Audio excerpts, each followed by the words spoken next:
Welcome to the rubber side downs comparison of the Sony Action Cam HDR-AS15 with built-in Wi-Fi and the GoPro HD Hero 2 with Wi-Fi backpack and remote system. Alright, so setup on both cameras is fairly easy. However, the winner is clearly the HD Hero in this case because it does have buttons for both the settings, so you can turn it on and all that stuff.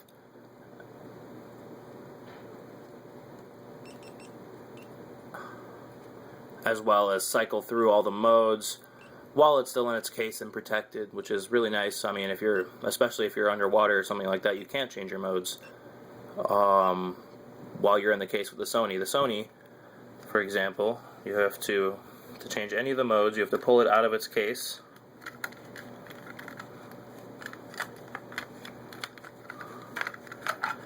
And change them with the previous and next button. So if you wanted to send it to your phone or something, or wanted to play back on a TV or something, you have to do all that through here. And you also cannot, change your frames per second, change your resolution, all of that stuff from while in the case. However, for ease of shooting use, I would say that goes to the Sony. They have this nice, awesome, big button on the back, and it's a one-touch, turns it on, starts recording, all of that. And you can't turn that off. I mean, whenever you hit the record button, it will turn on the camera and start recording. I mean, it has that hold button, and it also has a slider hold button on the actual camera itself.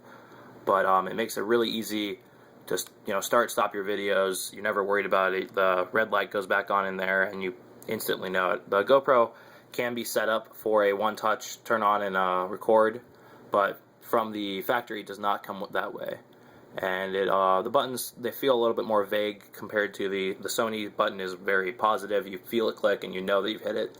I've never been worried about the Sony not turning on and not recording. As far as how much information is communicated from the LCDs on both, they're both very similar. You can see here on the Sony, let's see if I can get a good angle, shows you that the Wi-Fi is on, it's at 1080p, 30 frames per second, battery life, the steady shot, how many recording hours and minutes I have left, and what mode it's on. And over here you can see the GoPro, very similar, 1080p, 30 frames per second, how many shots I already have on the card, battery life, which you can see is actually almost dead right now, how many hours and minutes I have left on my recording card, and all of that.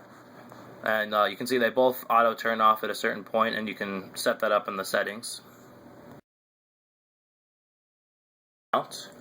You get a J-prong or J-hook mount for mounting, on the top of a helmet or something where you want to look back, or they also use these on the chest harness mount.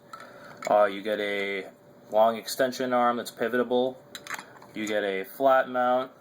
You get 2 curved 3M mounts, 3 straight flat 3M mounts, as well as a waterproof and a skeleton back door for the camera housing.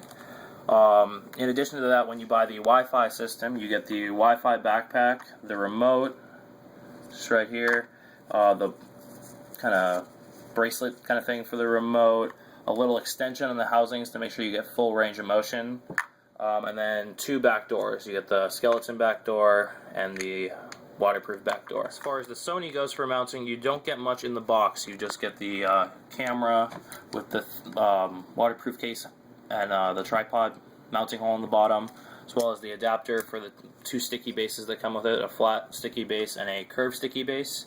But what that tripod built into the case does let you do is, I went out and bought these real quick. I got a little bendy tripod that fits that, as well as a Fat Gecko suction cup mount, which is actually pretty much identical to the GoPro one. They have the same patent numbers on the base. They use the same exact mechanism to hold them down and stuff.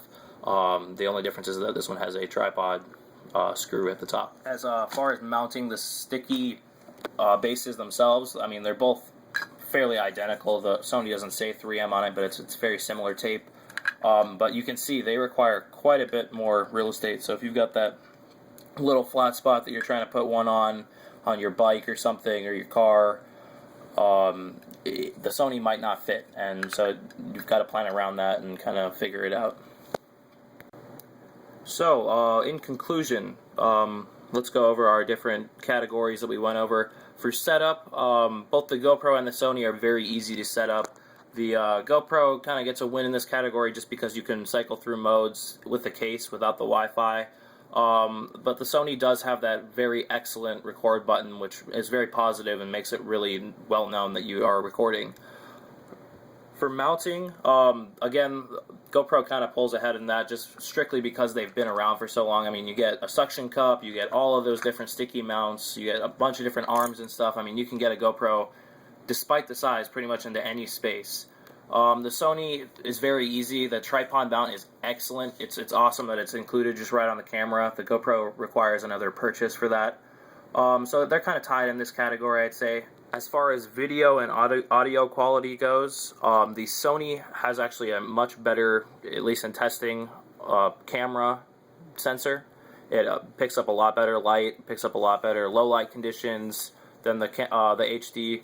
And even this microphone seems to be a little bit better. However, there's an annoying rattle that you can barely hear in the Sony, but it really shows up on the footage, and you can see that in our test footage. It shows up every time you go over a big bump, which makes it really just impossible to enjoy. I have contacted Sony about that and emailed them, and they gave me, the normal BS excuse to remove my battery and my SD card and try and put them back in as though that was going to help. The rattle is actually in the slidable battery door somewhere in the middle. I've tried to put foam and all that different stuff to try and cure the rattle, but so far nothing. If you guys figure anything out, let me know. The Hero, though, does produce excellent video. I'm not going to knock the Hero at all. It does make excellent videos. But the Sony does eke out a little bit of a better video and audio quality in this category. In addition to offering better video and audio quality, the Sony also offers a 120 frame per second slow motion and also offers steady shot for their camera, which are two features that the GoPro does not offer yet.